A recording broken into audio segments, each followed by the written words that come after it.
So 10వ అధ్యాయం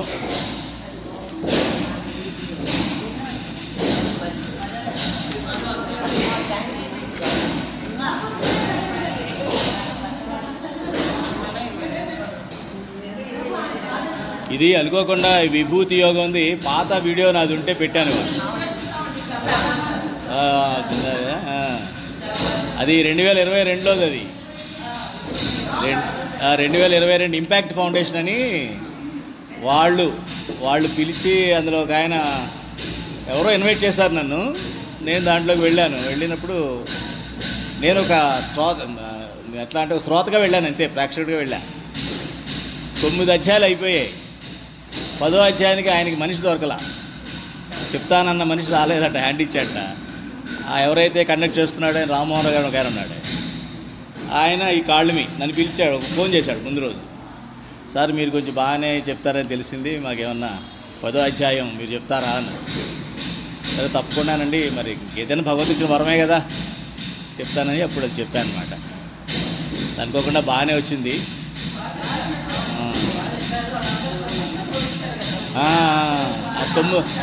9వ అధ్యాయంలో ఆయనేమో సీతారాం గుడి ఉంది కదా, సీతారాముల గుడి లేదు అక్కడ, గూగుల్ ఎదురుగా శిల్పారామం దాటాక పెద్ద గుడి ఉంది కదమ్మా, పెద్ద గుడి ఉంటుంది లెఫ్ట్ సైడ్, వైట్ ఫీల్డ్ పక్కన.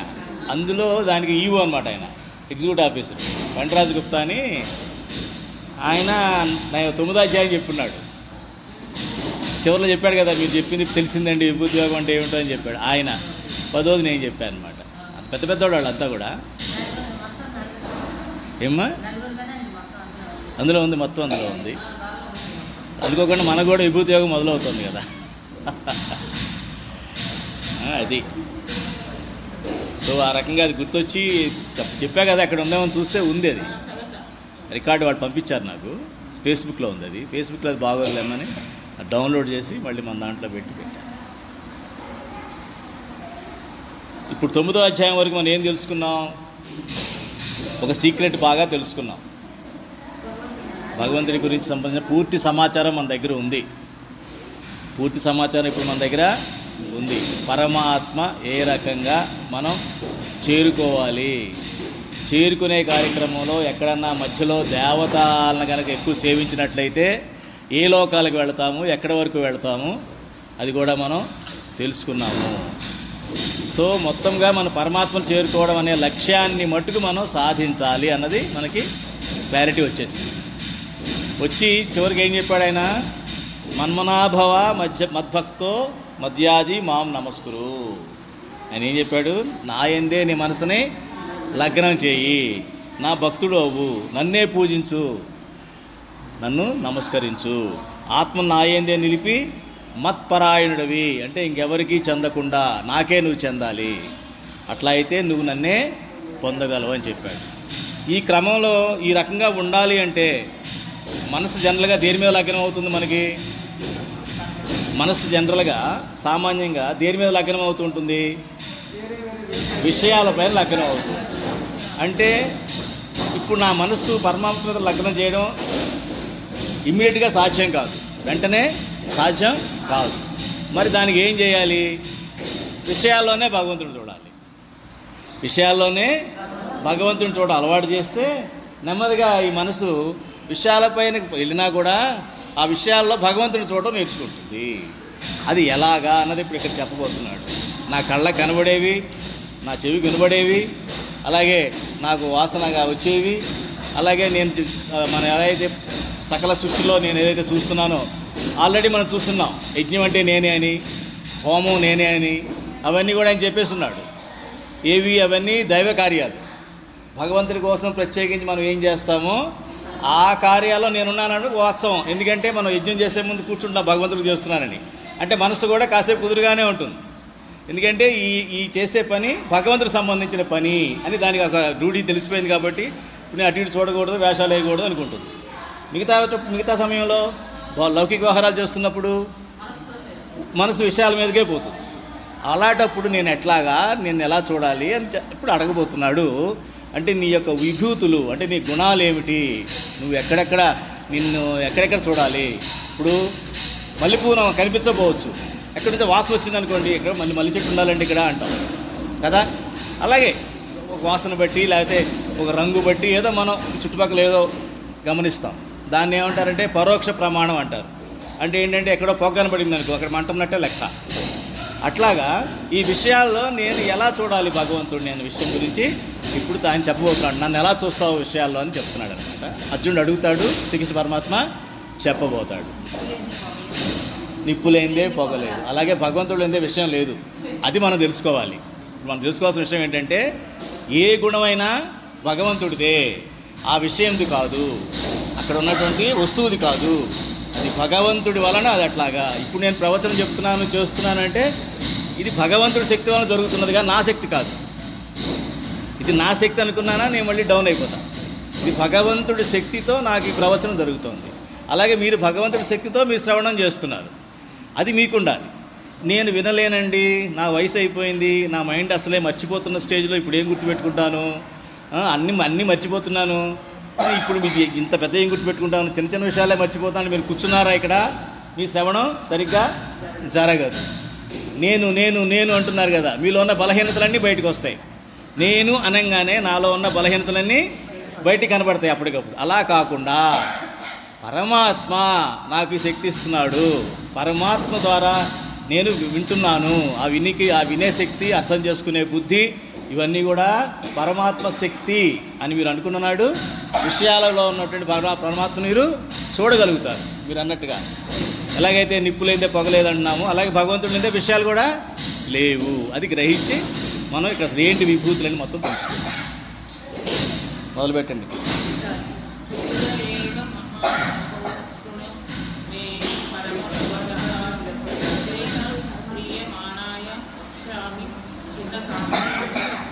శ్రీ భగవానుడు నీ మహాభావు, నీవు నా మీద ప్రేమ గలవాడు, కావున నీ మేలు కోరి నేను మరల చెప్పుచున్న వచనం అని మిగిలి కోరుతూ అవి మహిమాన్వితులు అయింది. Very good. శ్రీ భగవానువాచ భూయ ఏవ మహాబాహో శృణు మే పరమం వచః యత్తేహం ప్రీయమాణాయ వక్ష్యామి హితకామ్యయా. ఇప్పుడు భగవంతుడే మళ్ళీ చెప్తున్నాడు అర్జునుడికి ఏమని, మహాబాహో నీవు నా మీద ప్రేమ గలవాడివి కాబట్టి నేను నీ మేలు కోరి నీకు మరలా చెప్పుచున్న వచనములు వినుము. ఫస్ట్ ఏం చెప్పాడు, నీకు నా మీద ప్రేమ ఉంది. ప్రేమ లేని వ్యక్తి చెప్పేది మనం వినం. అందుకనే ఎదుటి వ్యక్తిలో ఎవరికైనా మనం వాళ్ళ గుణగణాలు సరిదిద్దాలను ప్రయత్నించినప్పుడు వాళ్ళతో మనకి ప్రేమ బంధం అన్నది ఏర్పడాలి. వాళ్ళకి మనకి ఒక ప్రేమ అనే బంధం లేకపోతే ఎదుటి వ్యక్తికి మనిషిని చెప్పే విషయాలను వాళ్ళు అంగీకరించరు. ఇది ఒక సూత్రం, జీవన సూత్రం ఇది. అంటే ఎప్పుడైనా సరే ఎవరు పడితే వాళ్ళని మనం కరెక్ట్ చేసే పని చేయకూడదు, వాళ్ళని మనం సరిదిద్దాలనే ప్రయత్నం చేయకూడదు. వాళ్ళకి మన మీద ప్రేమ ఉండాలి, వాళ్ళకి మన మీద గురి ఉండాలి, వాళ్ళకి మన మీద విశ్వాసం ఉండాలి. అప్పుడే చేయాలి.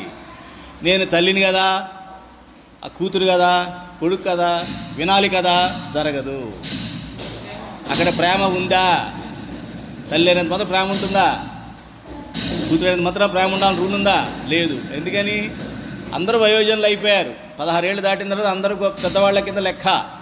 ఎవరి బుద్ధి వాళ్ళకి, ఎవరి మనస్సు వాళ్ళకి స్వయంగా ఏర్పడిపోతుంది. ఎవరి మొబైల్ నెంబర్ వాళ్ళకి ఉన్నట్టుగా మొబైల్ నెంబర్ అందరితో ఒకటి కాదు కదా, ఫ్యామిలీ నెంబర్ ఒకటి ఉందా? లేదు. ఒకటే, ఎవరి నెంబర్ వాళ్ళకే ఇచ్చాడు. అట్లాగే ఎవరి బుద్ధి, ఎవరి చిత్తము, ఎవరి మనస్సు వాళ్ళకి ఏర్పడిపోయిన తర్వాత ఈ బంధం అన్నది ప్రేమతో నింపకపోతే అది ఎప్పటికైనా లూజ్ అయిపోయి తెగిపోతాయి. అది తెక్కకుండా పట్టుకుంటూ ఉంటాం, గట్టిగా తెక్కకుండా పట్టుకుంటే ఏం జరుగుద్ది? ప్రెషర్ ఎక్కడ పడుతుంది? చేతుల మీద పడుతుంది, చేతులు కోసుకుంటాయి. అతి గట్టిగా అసలు తెక్కకుండా గట్టిగా పట్టుకోవడానికి ఏం జరుగుద్ది? తెగుద్ది కదా, చేతులు తెగుతాయి కదా, రక్తం బయటపడుతూ ఉంటుంది. అదే బాధ కింద, ఒక రకమైన శోకం కింద మనకి. కాబట్టి ఏ బంధాన్నైనా ప్రేమతో నింపకపోతే ఆ బంధం అన్నది శాశ్వతంగా ఉండదు. అర్థమైందమ్మా? ఇక్కడ ఏది శాశ్వత పదార్థం లేదు కాబట్టి ఇక్కడ ఈ దేనితోనూ నువ్వు ఏ బంధం ఏర్పరచుకున్నా సరే అది శాశ్వతంగా ఉండేది కాదు. ఒకటే ఒక శాశ్వతమైన బంధం పరమాత్మ. ఇలా కూడా మనం అనుకుని శాశ్వతుడు ఎవరైతే ఉన్నారో శాశ్వతుడు పరమాత్మే కాబట్టి ఆయనతోనే నాకు బంధము, తద్వారా ప్రేమ ఉన్నప్పుడు అటువంటి ఆనందం మనం విపరీతంగా ఉంటుంది. కాబట్టి శ్రీకృష్ణుడు కూడా ఇక్కడ అర్జునుడికి అదే చెప్పాడు, నీకు నా మీద ప్రేమ ఉంది కాబట్టి నేను కొన్ని విషయాలు నీకు చెప్తున్నాను, విను. అవి విని, ఇవి కూడా చాలా సీక్రెట్, చాలా రహస్యాలు, గోప్యములు ఇవి. ఎందుకని అంటున్నావు ఆ మాట? అందరూ చూస్తారు కానీ వాళ్ళకి రహస్యం కనబడదు. పెద్దవాళ్ళు, భక్తులు కాని వాళ్ళు, సత్సంగం కాని వాళ్ళు, పరమాత్మ మీద ప్రేమ లేని వాళ్ళు, వాళ్ళకి కనబడదా? కళ్ళున్న ప్రతివాడు అన్నీ చూడొచ్చు, చెవులున్న ప్రతివాడు అన్నీ వినొచ్చు, అవునా? ముక్కున్న ప్రతివాడు అన్నీ వాసన చూడొచ్చు, అన్నీ సర్వవేళలా సర్వావస్థల్లో మనిషి అన్నవాడు అన్నీ చేయొచ్చు కదా. కానీ నీకు మాత్రమే తెలుస్తుందంటే ఏంటి? కొంతమందికే తెలిసిందాన్ని ఏమంటాం మనం? రహస్యం అంటాం. అందరికీ తెలిసిందని రహస్యం అంటామా? అన్నాం. ఎవరో ఒకరిద్దరు తెలిసిందాన్నే రహస్యం అంటాం. ఎవరో కొంతమందికి, అందులో నీలాంటి విజ్ఞులకి మాకు పరమాత్మ తత్వం తెలియడం కూడా రహస్యం అని చెప్తున్నాడు అనమాట. సో ఈ రహస్యాన్ని నీకు చెప్తున్నాను కాబట్టి రహస్యం తెలిసిన వాడు చూస్తే వాడి దృష్టి వేరేగా ఉంటుంది, తెలియని వాడు చూస్తే వేరేగా ఉంటుంది, అవునా కదా? ఉదాహరణకి ఇప్పుడు నేనే ఇక్కడ మీకు ప్రవచనం ఇస్తున్నాను, బయట చాలామంది తెలియదు, నేనేం తెలియదు, ఎవరో భౌతిక చెప్తున్నారంటే తెలుసు కానీ నేనన్న విషయం చాలామందికి తెలియదు. ఏదో నా దగ్గర మాట్లాడుతూ ఉంటారు, భౌతిక చెప్తారంటే ఎవరో అంటుంటారు, నేను ఎదుర్కొన్నా సరే తెలియదు వాళ్ళకి. కానీ మీకు కొంతమంది తెలుసు, నేనే అని తెలుసు కదా. అంటే ఇది రహస్యం. రహస్యం అంటే తెలిసిన వాళ్ళకి, తెలియని వాళ్ళకి ఇది తెలియదు. అంటే రెండు రకాలుగా ఉంటారు మనుషులు, ఒకళ్ళు తెలిసిన వాళ్ళు, ఒకళ్ళు తెలియని వాళ్ళు. అంటే ఈ రహస్యం తెలిసిన వాళ్ళు జ్ఞానులు అవుతారు, ఈ రహస్యం తెలియని వాళ్ళు మూర్ఖులైపోతారు, మూర్ఖులైపోయి కిందకి వెళ్ళిపోతూ ఉంటారు. అది చెప్పాడు ఆల్రెడీ ముందు శ్లోకాలు కదా. ఇప్పుడు అవి ఏమిటో చూద్దాం, ఇంకా రహస్యాలు ఏమేమి చెప్పిపోతాడో శ్రీకృష్ణ పరమాత్మ మనం చూద్దాం. నెక్స్ట్ అమ్మా లక్ష్మి గారు మీరే.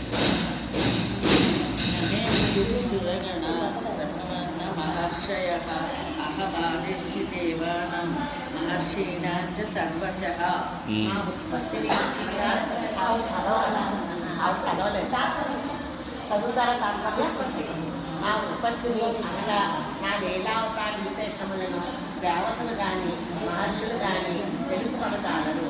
లేరనగా నేను అన్ని విధములుగా దేవతలకును ఈ మహర్షులకును మూల కారణమైన వాడు. నమే విదుః సురగణాః ప్రభవం న మహర్షయః అహమాదిర్హి దేవానాం మహర్షీణాం చ సర్వశః.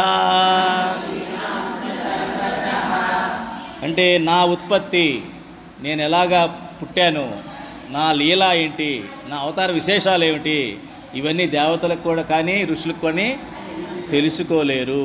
ఏదో కొంచెం తెలుసుకుంటారేమో కానీ పూర్తిగా నా గురించి వాళ్ళకు కూడా తెలియదు. ఎందుకు అంటే అన్ని విధాలుగా దేవతలకు ఆ మహర్షులకు మూల కారణమైన వాడిని నేనే, వాళ్ళకే కారణమైన నన్ను ఎట్లా తెలుసుకుంటారు? అంతే కదా. ఇప్పుడు మన ముత్తాత గురించి మనం ఏం చెప్పగలుగుతాం? కొంత తెలుస్తుంది అంతే, వాళ్ళు చెప్పగా వీళ్ళు చెప్పగా ఏదో కొంత తెలుస్తుంది కానీ పూర్తిగా మనకు తెలుస్తుందా? తెలియదు. ఎందుకంటే మన పుట్టుకు కారణమైన వాళ్ళు, మన ముందు ఉన్నవాళ్ళు వాళ్ళకి తెలుస్తుంది కానీ వాళ్ళ సంగతి మనకు ఎట్లా తెలుస్తుంది? తెలియదు. అదే చెప్తున్నాడు అనమాట, వాళ్ళందరినీ పుట్టించింది నేను కాబట్టి వాళ్ళు నన్ను పూర్తిగా గ్రహించలేరు అని చెప్తున్నాడు. నెక్స్ట్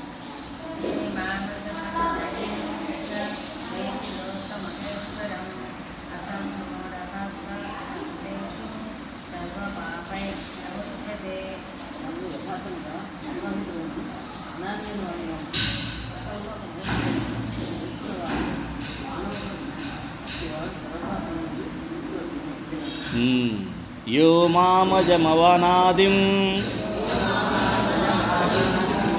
చ వేత్తి లోకమహేశ్వరం అసమ్మూఢః సమచ్చేషు సర్వపాపైః ప్రముచ్యతే. అంటే నన్ను ఉన్నది ఉన్నట్టుగా యథార్థంగా నా జ్ఞానం తెలుసుకోవాలి. యథార్థంగా నన్ను గురించి తెలుసుకునేవాళ్ళు 3 ముఖ్య విషయాలు గ్రహించాలి నా గురించి. అందులో ఒకటేంటి? జన్మరహితుడను. శ్రీకృష్ణ పరమాత్మ జన్మరహితుడు, పుట్టడం అనేది లేదు. ఆయన పుట్టడం అన్నది లేదు, అలా ఉన్నాడు, ఫస్ట్ నుంచి ఉంటానే ఉన్నాడు. అనాది. అనాది అంటే ప్రారంభం అంటూ లేనివాడు, ప్రారంభం అంటూ లేనివాడు, ఎప్పుడూ ఉండేవాడు. సకల లోక మహేశ్వరుడు. సకల లోక మహేశ్వరుడు అంటే అన్ని లోకాలకు కూడా ఆయనే అధిపతి అని తెలుసుకునేవాడే మానవుల్లో జ్ఞాని. అట్టివాడు సర్వ పాపముల నుండి విముక్తుడగును. నెక్స్ట్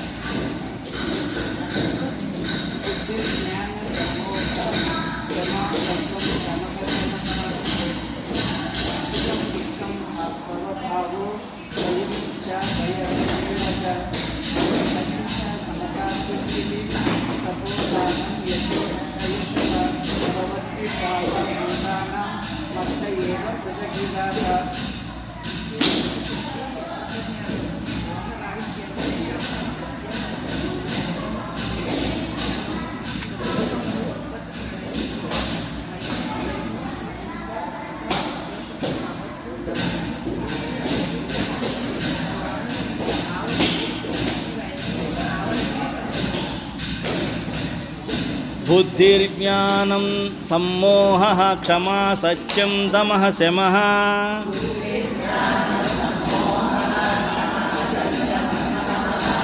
సుఖం దుఃఖం భవో అభావో భయం చాభయమేవ చ.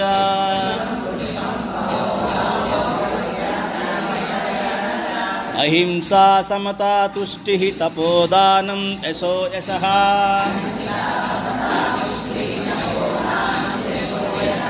భవంతి భావా భూతానాం మత్త ఏవ పృథగ్విధాః.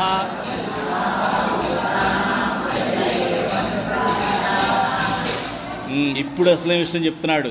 ఏమిటి? మనం అనుకుంటాం నా జ్ఞానము, నా శక్తి, అన్నీ మోహరాహిత్యము అంటే మన భగవంతుని మార్గంలో ప్రయాణించేటప్పుడు మనం కొన్ని శమము దమము. శమము అంటే ఇంద్రియ నిగ్రహం, దమము అంటే అంతఃకరణలో ఉండేటి మనసు బుద్ధి ఉన్నాయి కదా, అంతఃకరణ యొక్క శుద్ధి. ఇవి రెండూ కూడా ఇవన్నీ చేయాలి కదా. భగవంతుని చేరుకునేటప్పుడు కొన్ని సాధనలు చేయాలి కదా. ఆ సాధన చేస్తున్నప్పుడు నేను చేస్తున్నాను అనడానికి లేదు. అవన్నీ కూడా నేనే, నా వలనే కలుగుతున్నాయి నీకు, అది గ్రహించాలి. లేకపోతే మనం ఏం చేస్తాం? భగవంతుడి అనుగ్రహం గురించి మనం పట్టించుకోం. ఇంకో రకమైన అహంకారం వస్తుంది మనలో. సాత్విక అహంకారం అంటారు దాన్ని. ఏమంటారు? సాత్విక అహంకారం. నేను మంచివాడిని, నేను చాలా బెటరు అందరి మీద, నేను చాలా శ్రేష్ఠుడను. నేను శ్రేష్ఠుడను ఏమిటి? అందరికన్నా శ్రేష్ఠుడు ఆయన శ్రేష్టత్వంలో కొంత నీకు అందించాడు. ఆయన అనుగ్రహం నీ మీద ఉండి, ఏదో పూర్వజన్మలోనో నువ్వు చేసే సంస్కారాలు బట్టో మంచి పనుల వల్ల ఆయన అనుగ్రహం నీ మీద కలిగింది. కొద్దిగా ఆయనలో గుణాలు నీకు ఇస్తున్నాడని చెప్తున్నాడు ఆయన. అది కాబట్టి ఈ సాధనా పరంపరలో మనం ఎప్పుడు కూడా గర్వానికి లోను కాకూడదు. ఇంకా వినయాలు పెరిగి తగ్గాలి. మనం పక్కవాడు ఇంకా రెచ్చిపోతున్నా సరే మనం అందులో తగ్గాలి. అంటే అందుకే అంటారు నాకు జ్ఞానం వచ్చిందని ఎలా తెలియాలండి అంటే, కోపం ఇంతకుముందు ఎంత తరచుగా వచ్చేది, ఎంత తీవ్రంగా వచ్చేది, ఎంత త్వరగా తగ్గేది, ఈ 3 లెక్క పెట్టుకోవాలి మీరు. నేను ఇన్నాళ్ళు సత్సంగం చేశా కదండి, భగవంతుడి చింతన వచ్చింది, నేను సాధన మొదలుపెట్టాను, బాగానే ముందుకెళ్తున్నాను, నాకు జ్ఞానం తెలిసింది, ఆ రాజగుహ్యం అంతది అర్థమైంది కాబట్టి సాధనలో పెట్టాను అనుకుంటున్నప్పుడు నాకేమిటి చెక్ పాయింట్ ఏంటి, టెస్ట్ ఏంటి, పరీక్ష ఏంటి, నేను ఎలా తెలుసుకోవాలండి నేను ముందుకెళ్తున్నానని అనుకున్నప్పుడు ఈ రకంగా గ్రహించాలి. ఒక ఉదాహరణకి కోపం తీసుకోండి. కోపం అనేది నాకు ఎప్పుడు వస్తుంది, ఎంత తరచుగా వస్తుంది? ఒక ఆయన అన్నట్ట, మా వాడు చాలా మంచోడండి, ఇప్పుడో కానీ కోపం రాదు, కోపం వచ్చాక 6 నెలలు ఉంటుంది అన్నాడు. మా వాడు చాలా మంచివాడు, వాడికి ఎప్పుడో కానీ కోపం రాదు, కానీ కోపం వచ్చిందంటే 6 నెలలు ఉంటుందంట. అంటే ఎప్పుడు కోపంలోనే ఉంటాడు వాడు. ఆ రకంగా ఈ కోపం అన్నది ఎంత తరచుగా వస్తోంది, వచ్చాక ఎంత తీవ్రంగా వస్తోంది, అది వచ్చాక ఎంతసేపటికి తగ్గిపోతుంది. ఇదే కొలత మనకి. కొలమానం ఏమిటి అంటే తరచుగా అన్నది తగ్గిపోతుంది. అప్పుడు మాటి వెళ్తే ఎప్పుడు పడితే ఇప్పుడు కారణం లేకుండా వచ్చే కోపం ఇవాళ కొద్దిగా కారణంతో వస్తూ ఉంటుంది. అది వచ్చినా కూడా ఒకసారి తీవ్రం అంటే ఏంటి, కోపం 3 రకాలుగా వస్తుంది: మనస్సు, వాక్కు, శరీరం. ఈ 3 రకాలుగా కోపం బహిర్గతం అవుతుంది. ఈ మూడిట్లో ఏ 3 కలిసి పనిచేస్తున్నాయంటే అధమం అన్నమాట. అది అధమం. 3 కలిసి పనిచేస్తున్నాయంటే అధమం. అంటే అధమ స్థాయిలో ఉన్నట్టు లెక్క. అలా కాకుండా ఒక వాక్కు, మనస్సు పనిచేస్తున్నాయంటే శరీరంలో రాదు. అది శరీరంలో విపరీతమైన పూనకొచ్చినట్టు రాదనమాట. శరీరం ఓకే కంట్రోల్లో ఉంది. మనస్సు, వాక్కు ఉన్నాయంటే మధ్యమ స్థాయిలో ఉన్నట్టు లెక్కవాడు. అర్థమైందా? అది కాకుండా వాక్కులో రాదు, మనస్సులో ఉంటుంది. లోపల మనస్సులో ఉండి వాళ్ళని ఏమైనా అనదలుచుకుంటే కొంచెం పక్కకి వెళ్ళి వాళ్ళని పక్కకి తీసుకెళ్ళి అన్నదాన్ని, అది ఉత్తమ స్థాయి అన్నమాట. ఆ స్థాయికి వెళుతున్నాం లేదా గ్రహించుకోవాలి. అప్పుడు నెమ్మదిగా ఈ 3 కూడా తగ్గిపోతాయి. ఈ 3 కూడా అంటే మూడోది ఎలాగ వస్తారు, మూడో దానికి వస్తారు. ఉత్తమ స్థాయికి రాగానే అది కూడా మీకు తగ్గిపోతుంది. కోపం అన్నది ఇక రాదు. వచ్చినా కూడా తెలిసిపోతుంది మీకు. తెలిసిపోయి దాని తగ్గట్టు రెడీగా ఉంటారు. మీ మీదగా రాయి సూత్రాన్ని తెలిసిందనుకోండి, రాయి కనబడుతుంది, ఏం చేస్తారు మీరు? కొంచెం దాని తగ్గ ఏర్పాటు చేసుకుంటారు, తగలకుండా ఏర్పాటు. అలాగే ఇప్పుడు మీకు తెలిసిపోతుంది కోపం వస్తుంది నాకు అని. వస్తున్న స్టేజ్లోనే దాన్ని వేరే ఆలోచన డైవర్ట్ చేసుకొని, సత్సంగాన్ని గుర్తు చేసుకొని, మాస్టారు గురువు గారు చెప్పినట్టు విభూతి యోగంలో ఈ మాట గుర్తుపెట్టుకొని, అది అలా ఉండకూడదు, అది తప్పది అని చెప్పేసి దాన్ని ఎలాగ పక్క తప్పించుకోవాలని ఆలోచిస్తారు. అదే అన్నమాట. అదే చెప్తున్నాడు ఈయన. ఎట్లాగా?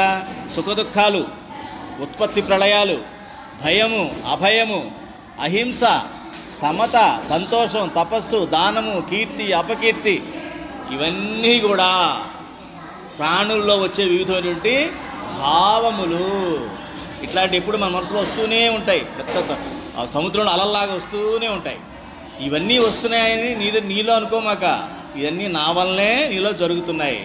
ఎట్లా జరుగుతున్నాయి? నీ కర్మలో వెనకాల పడి నువ్వు ముందుగా కర్మల వెనకాల వెళ్ళిపోతే నువ్వు ఎప్పుడు అధమగతి నుంచి మధ్యమ స్థాయికి రావు, అక్కడి నుంచి ఉత్తమ స్థాయికి రావు. అవునా? అంతే కదా. ఇప్పుడు కోపం గురించి చెప్పా. అధమ స్థాయిలో ఉన్నవాడు 3, శరీరము, మనస్సు, వాక్కు 3 కూడా డిస్టర్బ్ అయిపోయి ఉంటాయి వాళ్ళకి. మధ్యమ స్థాయిలో ఉన్న వాళ్ళకి మనస్సు, వాక్కు మాత్రమే ఉంటాయి, కానీ శరీరం కంట్రోల్లో ఉంటుంది. ఈ రకంగా ఎవరైతే ఉంటారో, ఈ క్రమం జరుగుతుంది కదా, వాళ్ళు ముందుకెళ్తున్నారు కదా, దాన్ని ఎవరు చేస్తున్నట్టు మన చేత? పరమాత్మ చేస్తున్నాడు. అంటే మీరు ఎప్పుడైతే పరమాత్మ యొక్క సన్నిధిలోకి వస్తారో, ఇలా సత్సంగం ద్వారా కావచ్చు, ఈ చదవడం ద్వారా కావచ్చు, భగవంతుడినే మీ యొక్క జీవితంలో తీసుకొచ్చినట్లయితే ఆటోమేటిక్గా మీకు ఇది జరుగుతుంది. అధమ స్థాయి నుంచి ఉత్తమ స్థాయికి ఎదుగుతూ ఉంటారు. అది నేనే చేస్తున్నాను మీకు అని. అది ఎవరు మిగతా వాళ్ళు ఎందుకు చేయట్లేదండి? అలా జరగదు. ఎందుకని? పరమాత్మ వాళ్ళు భావించట్లా. అందుకనే ఇది సీక్రెట్, ఇది రహస్యం. సీక్రెట్ నెంబర్ 1 ఇది. అంటే ఏంటి? నాలో జరిగే మార్పులకి, ఏ మార్పులు? పాజిటివ్గా వచ్చే మార్పులన్నీ కూడా భగవంతుడి యొక్క అనుగ్రహంతో జరుగుతున్నాయి అని తెలుసుకుంటే మనలో అహం అన్నది పెరగదు. ఆయన ఇంకా ప్రార్థించి, స్వామి ఇంకా వద్దు, ఇంకా ఎక్కువగానే ఉంది నాలో కోపం, కానీ దుర్గుణాలు కొన్ని ఎక్కువగానే ఉన్నాయి, ఇంకా నేను అనుకున్న స్థాయిలో ఏమీ తగ్గట్లేదు, కాబట్టి నీ అనుగ్రహం కావాలి అంటే అప్పుడు ఆయన ఇంకొంచెం ఇస్తాడు శక్తి. అర్థమైందా? సో ఆయన అడగకుండా మీరు సత్సంగం వెళ్తే అన్నీ అయిపోతే అవో. సత్సంగం వెళ్తున్నారు కదండి, వారాలు 4 రోజులు అన్నీ అయిపోతాయండి, అవో. భగవంతుడి అనుగ్రహం కూడా దానికి తోడవ్వాలి. అంటే మన సాధనకి భగవంతుడి అనుగ్రహానికి తోడైనప్పుడు ఈ భావాలన్నీ కూడా వాటికి అవి రూపాంతరం చెంది పరమాత్మను మాత్రమే చూసే పరిస్థితి ఏర్పడుతుంది. ఇప్పుడు విషయాల్లో పరమాత్మను కొంత చూస్తారు, ఒక క్షణం చూస్తారు. ఏదో సత్సంగంలో మాస్టర్ చెప్పారులే, అదేదో చెట్టులో కూడా దేవుని చూడమన్నారు, లేదా ఇలా చూద్దామని. ఆ తర్వాత చెట్టు ఏదో కనబడుతుంది. ఏదో ఒక క్షణం ఏదో మాట గుర్తొచ్చి ఆ వృక్షంలో దేవుడు కనిపించవచ్చేమో కానీ, ఒక క్షణం అట్లా అనిపించవచ్చేమో కానీ కనిపించడు. అనిపిస్తాడు కానీ కనిపించడు కదా. తర్వాత చెట్టే కనిపిస్తుంది. అలా అలా అలా అలా మీలో భావాలు సాధన పెరిగి అక్కడ చెట్టు కనబడదు, కేవలం పరమాత్మే కనిపిస్తాడు. ఆ స్థాయి వస్తుంది అన్నమాట.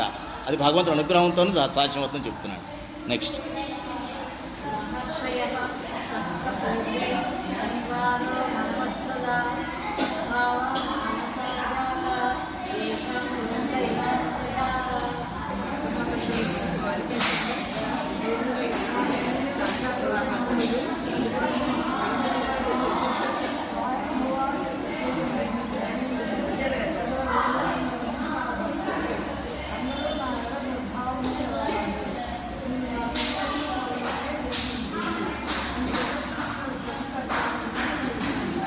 महर्षयः सप्त पूर्वे चत्वारो मनवस्तथा मद्भावा मानसा जाता येषां लोक इमाः प्रजाः. సప్త మహర్షులు ప్రతి కల్పానికి మహర్షులు మారిపోతుంటారమ్మా. సప్త మహర్షులు ఎవరు? సప్తఋషులు ఎవరు?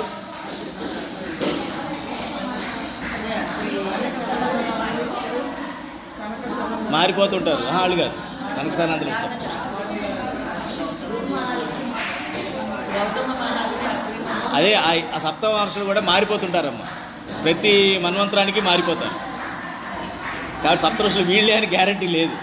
ఒక్కొక్క మన్వంతరంలో ఒక్కొక్క సప్తఋషులు ఉంటూ ఉంటారు. అదే చెప్తున్నాడు. సప్త మహర్షులు వారికంటే పూర్వులైన సనకాది మహామునులు. ఏమ్మా? వాళ్ళందరూ సప్తఋషులే. విశ్వామిత్రుడు ఒక మన్వంతరంలోనే, ఇంకో మన్వంతరంలో ఆయన ఉండడు, వేరే ఋషి ఉంటాడు. అట్లా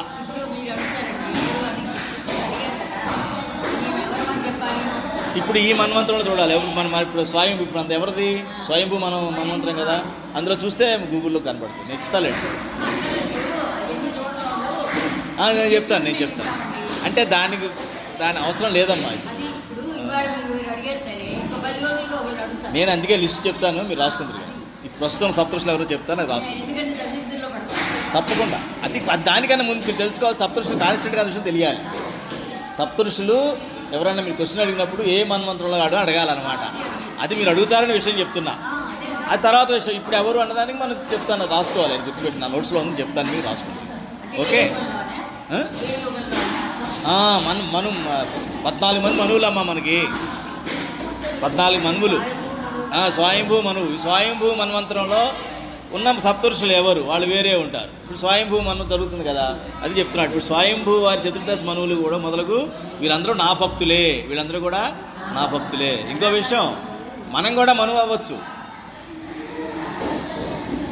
వీళ్ళందరూ కూడా పర్మనెంట్ కాదు కదా, ఇవన్నీ జీవాత్మలే. మాయ కింద ఉన్నవి ఇవన్నీ కూడా కాదే. వీటన్నిటిలో కూడా వీళ్ళందరూ లెక్క పెట్టుకుంటే మనం కింద స్థాయిలో ఉన్నాం. మనిషి అన్నవాడు కింద స్థాయిలో ఉన్నవాడు. వీడు ఎదిగి ఇవన్నీ కూడా అవ్వచ్చు. ఇవన్నీ కూడా కావచ్చు, అవ్వాలనుకుంటే. ఇవన్నీ అవ్వాలనుకుంటే. అలా కాకుండా మన పరమాత్మనే ఆశ్రయిస్తున్నాం కాబట్టి వాడికి ఇవన్నీ చిన్న విషయాలు. సప్తర్షి అవ్వడము, మనువు అవ్వడము, ఇవన్నీ చిన్న. మనువు అంటే ఏంటి? ప్రథమ మానవుడు అని అర్థం.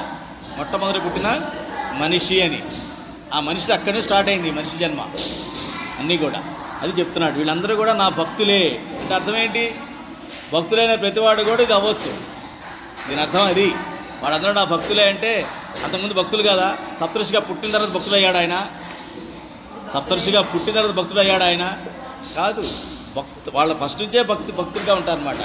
అంటే ఎవరైతే భక్తుల్లో బాగా భగవంతుడికి పరమభక్తిలో ఉంటారో వాళ్ళు కోరుకున్నట్టయితే ఇవన్నీ కాగలరు.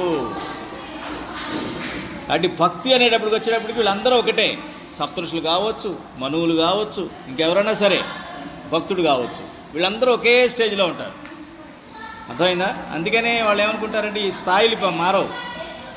ఈ పరమభక్తుడు ఈ తక్కువవాడు అంటే సప్తఋషులకి ఏమో బాగా భక్తులు, తర్వాత వాళ్ళు మనువులు, ఇలాగే లేదు. భక్తి విషయంకి వచ్చేటప్పటికి అదేం లేదు. అట్లా ఉన్నట్లయితే ప్రహ్లాదుడు రాక్షసుల్లో పుట్టాడు కదా, మరి పరమభక్తుడు ఎట్లా అయ్యాడు? రాక్షసుడు అన్నవాడు మనిషి కన్నా దిగువన ఉన్నాడు. వాడు నరుడి కన్నా కింద స్థాయిలో ఉన్నాడు. మనం భూలోకంలో ఉంటాం. రాక్షసుడు ఎక్కడ ఉంటాడు? పాతాళంలో ఉంటాడు. ఇంకా మనకన్నా అధోలోకంలో ఉన్నాడు కదా వాడు. మనకన్నా అధోలోకంలో ఉన్నాడు రాక్షసులు. కానీ అక్కడే ప్రహ్లాదుడు పరమభక్తుడు పుట్టాడు. సో పరమభక్తుడు ఎక్కడైతే పుడతాడో దానికి ఈ కొలతలు లేవు. వీడు మహర్ష, వీడు రాక్షసుడా, వీడి మనిషా, ఇవే ఉండవు. కాబట్టి ఈ భక్తి అన్నదానికి అలాగే స్త్రీ పురుష భేదం కూడా లేదు. అట్లాంటివి ఏమీ లేవు. అది మనం కల్పించుకునే ఇవన్నీ కూడా మాకు కుదరదు కదండి, స్త్రీలం కదండి, అంత భక్తి కుదరదేమోనండి, ఇవన్నీ భక్తిలో ఇక ఏమి ఉండవు. పరమాత్మ అనేది ఆటోమేటిక్గా అందరికీ ఉంటుంది. అది చెప్తున్నాడు. కాబట్టి సద్భావం గల అందరికీ నా ఎడల సద్భావం ఉన్నవాళ్ళే. వీళ్ళు నా సంకల్పంతోనే జన్మించారు. అంటే నీ వీళ్ళ సృష్టి కూడా నేనే కారణము. కాబట్టి ఈ జగత్తునందుల సమస్త ప్రాణులు కూడా వీరి సంతానమే, మనువు యొక్క సంతానమే మనుషులం. వీళ్ళందరి తర్వాత మనందరం వచ్చామన్నమాట. మనందరం పుట్టడం కోసం అనుకూలంగా ఆయన ఒక వ్యవస్థ నిర్మించాడు. ఆ వ్యవస్థలో వీళ్ళు పైన ఉన్నారన్నమాట. నెక్స్ట్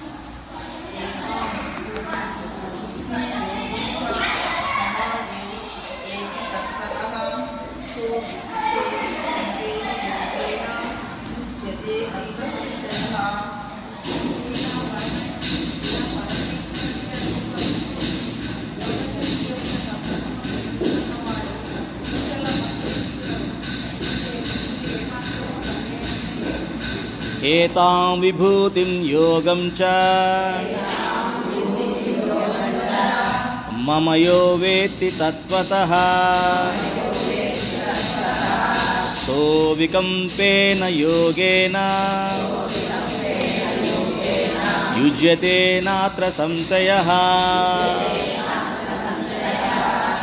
అది అంటే ఈ పరమేశ్వరుణ్ణి అనేటువంటి విభూతిని కనుక ఈ విధంగా ఎవరైతే తెలుసుకుంటారో వాళ్ళు నిశ్చల భక్తి కలిగి ఉంటారు. వాళ్ళ భక్తిలో ఎటువంటి సందేహము సంశయము అలాంటివి ఉండవు. ఇంకా భక్తుడుగానే ఉండిపోతాడు ఆయన. ఎవడో ఇంకో ఇంకోటి చెప్పాడని మారిపోవడము అది జరగదు. అంటే ఏంటి, ఎప్పటికీ వీళ్ళు సాత్విక గుణంతోనే ఉంటారు. మనం చెప్పాం కదా, ముందు భక్తులు అవ్వాలంటే ఏం జరగాలి, ఈ 3 గుణాలు ఏవైతే ఉన్నాయో ఏంటది, సాత్విక గుణం, రజోగుణం, తమో గుణం. వీటిలో భక్తుడు అన్నవాడు ఫస్ట్ ఏ గుణానికి వస్తాడు, సాత్విక గుణానికి, సత్వగుణానికి వస్తాడు. ఈ సత్వగుణానికి వచ్చినప్పుడే ఆ సాత్విక ఆనందాన్ని పొందుతాడు. ముందు ఎవరైతే సాత్విక ఆనందాన్ని పొందుతాడో వాడే భక్తుడిగా మారే అవకాశం ఉంది. నేను అదే చెప్తున్నాడు అనమాట ఇక్కడ. అప్పుడే నిశ్చల భక్తి అనేది ఏర్పడుతుంది.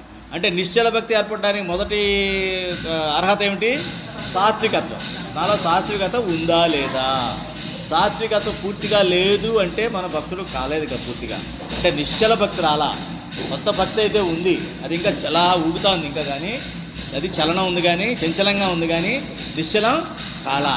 ఆ నిశ్చల భక్తికి మొదటి అర్హత సాత్విక గుణం రావాలి. సాత్విక గుణం ఎప్పుడైతే నేను పెంచుకుంటూ వెళతానో, ఇవన్నీ తెలుసుకుంటా ఉన్నావు ఈ జ్ఞానం అంతా కూడా, అప్పుడు ఆటోమేటిక్గా అతను నిశ్చల భక్తి విత్రవుతాడు. అందులో ఎటువంటి సందేహం లేదు. తర్వాత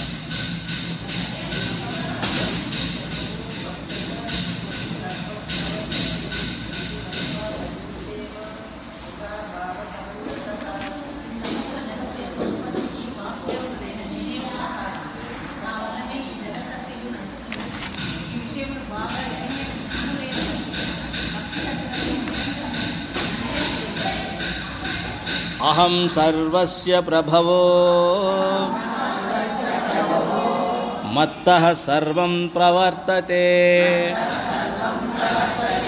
ఇతి మత్వా భజంతే మాం బుధా భావ సమన్వితాః.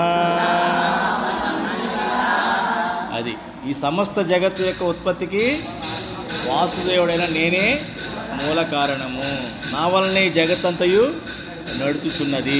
ఈ విషయం బాగా ఎరిగిన జ్ఞానులైన భక్తులు భక్తి శ్రద్ధలతో ఎప్పుడు నన్నే సేవిస్తారు. ఉదాహరణకి మనం ఒక పెద్ద వ్యవస్థలో, ఒక ఆఫీస్లో, ఒక పెద్ద ఏమైనా ఇండస్ట్రీలో పనిచేస్తున్నాం అనుకోండి.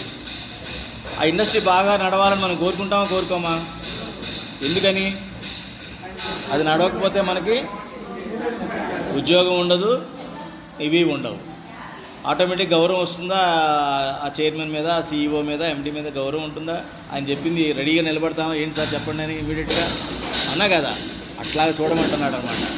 ఇవన్నీ మీరు తెలుసుకొని, నేనే ఇవన్నీ కారణమని మీకు తెలుసుకుంటే నా మీద మీకు భక్తి ఏర్పడుతుంది.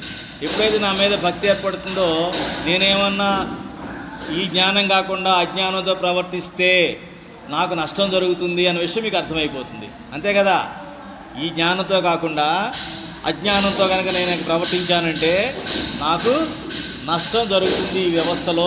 భగవంతుడి పరమాత్మ యొక్క వ్యవస్థ ఇదంతా, సృష్టి అంతా భగవంతుడి యొక్క ఇండస్ట్రీ అనుకోండి. ఈ భగవంతుడి ఇండస్ట్రీలో నేను ఒక కూలౌండ్ అనుకోండి, వర్కర్ని అనుకోండి.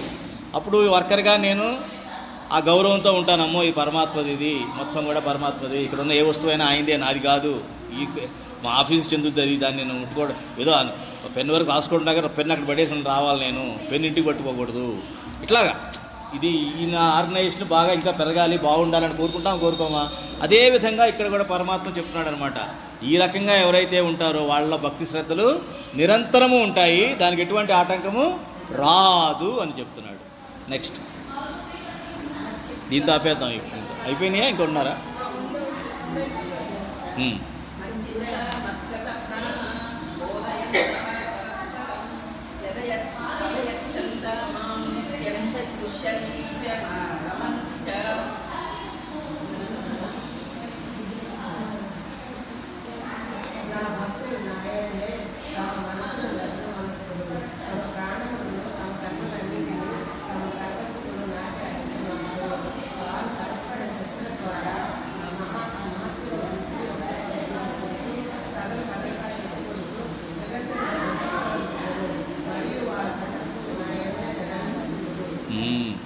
మచ్చిత్తా మద్గత ప్రాణా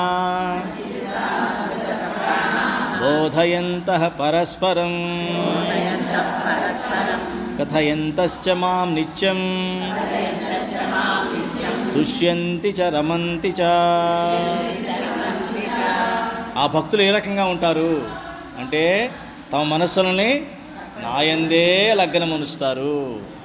ఆ మనస్సుని కేవలం పరమాత్మ యందే లగ్నమై ఉంటుంది. తమ ప్రాణములను తమ కర్మలన్నింటినీ తమ సర్వస్వమునికి నాకే అంకితం అంటారు.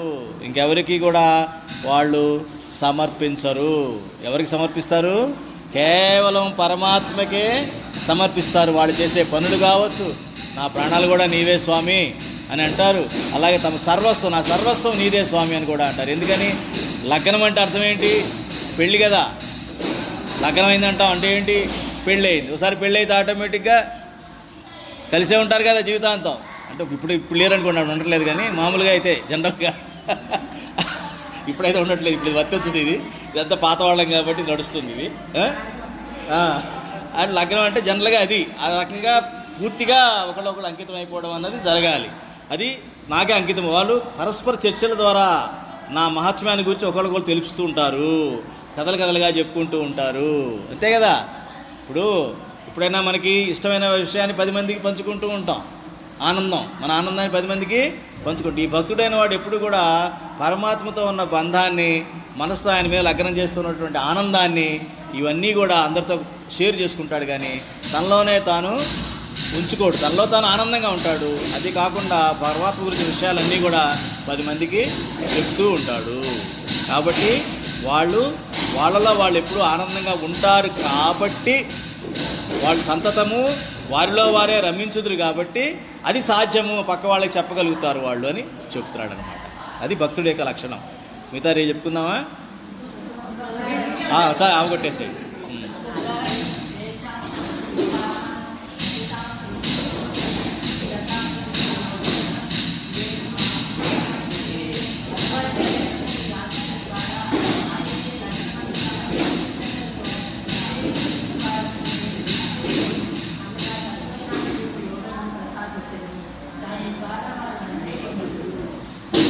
Very good. తేషాం సతతయుక్తానాం భజతాం ప్రీతిపూర్వకం దదామి బుద్ధియోగం తం ఏన మాముపయాంతి తే. ఈ రకంగా నిరంతరము నా మీదే లగ్న మనస్కులు ఎవరైతే ఉంటారో భక్తి శ్రద్ధలతో, వాడికి నేను బుద్ధియోగాన్ని ప్రసాదించదను. అది దాని ద్వారా వాళ్ళు నన్నే పొందుతారు. బుద్ధియోగం అంటే బుద్ధి ఎప్పుడు కూడా భగవంతుడి వైపే ఉంటుంది. అంటే బుద్ధి ఎప్పుడు కూడా ఆత్మ వైపే మళ్ళుతుంది, ఆత్మలో ఉన్న పరమాత్మనే చూస్తుంది. అంటే బుద్ధి మనసును వినడం, మాట వినడం మానేసి భగవంతుడి మాటే వినడం మొదలు పెడుతుంది. దాన్ని బుద్ధియోగము అంటారు. బుద్ధియోగం లేనిదే పరమాత్మ తెలియడం అన్నది కష్టమైన విషయం.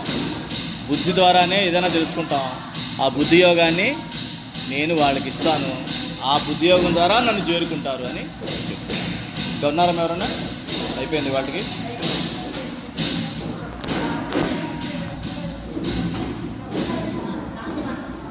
ఏమ్మా? అది కూడా ఉంది, రేపు చెప్పుకుందాం. ఎందుకంటే అది కూడా అవగొట్టాలి. ఎందుకంటే నాకు ఒక ఇన్స్ట్రక్షన్